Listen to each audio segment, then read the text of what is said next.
Infografik kali ini menunjukkan kedudukan vokal bahasa Melayu dalam rajah keratan rentas lidah. Vokal asli dan vokal pinjaman bahasa Melayu boleh digambarkan melalui rajah keratan rentas lidah di atas.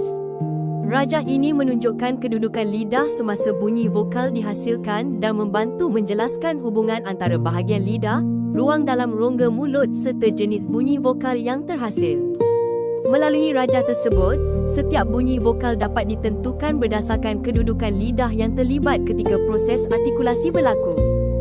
Dalam kajian fonetik, istilah depan, tengah dan belakang merujuk kepada bahagian lidah yang digunakan semasa menghasilkan sesuatu bunyi vokal. Bahagian depan lidah terletak berhampiran lelangit keras, bahagian tengah lidah berada di tengah rongga mulut, manakala bahagian belakang lidah terletak berhampiran lelangit lembut. Kedudukan bahagian-bahagian lidah ini mempengaruhi jenis bunyi vokal yang dihasilkan. Selain itu, istilah sempit, separuh luas dan luas merujuk kepada ruang antara badan lidah dengan lelangit. Semakin tinggi kedudukan lidah, semakin sempit ruang yang terbentuk antara lidah dengan lelangit.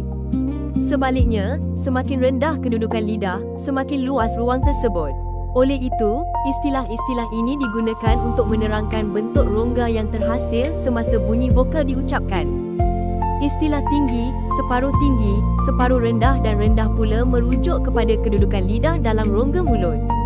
Kedudukan ini menunjukkan sama ada lidah berada pada tahap yang tinggi, sederhana rendah atau rendah semasa penghasilan bunyi vokal.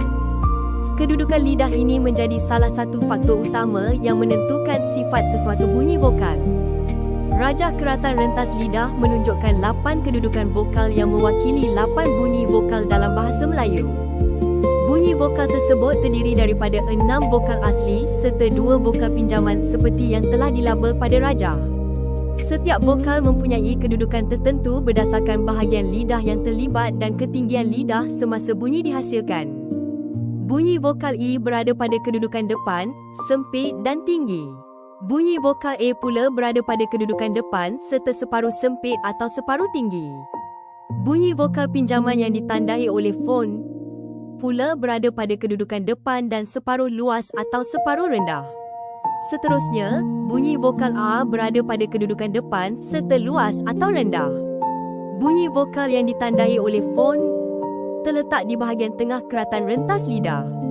Kedudukan ini menunjukkan bahawa bahagian tengah lidah berada pada titik paling tinggi semasa bunyi tersebut dihasilkan. Oleh sebab itu, vokal ini dianggap sebagai vokal tengah dalam sistem bunyi bahasa Melayu. Bagi vokal belakang pula, bunyi U berada pada kedudukan belakang, sempit dan tinggi. Vokal O berada pada kedudukan belakang serta separuh sempit atau separuh tinggi. Vokal pinjaman pula berada pada kedudukan belakang dan separuh luas atau separuh rendah. Kedudukan-kedudukan ini menunjukkan bahawa bahagian belakang lidah memainkan peranan utama dalam penghasilan vokal-vokal tersebut. Secara umumnya, penghasilan sesuatu bunyi vokal ditentukan oleh beberapa faktor penting. Faktor pertama ialah keadaan bibir, sama ada bibir dibundarkan atau dihamparkan. Faktor kedua ialah bahagian lidah yang terlibat, sama ada depan lidah, tengah lidah atau belakang lidah. Faktor ketiga ialah ruang antara lidah dengan lelangit serta kedudukan lidah dalam rongga mulut, sama ada sempit, separuh luas atau luas dan sama ada tinggi, separuh rendah atau rendah.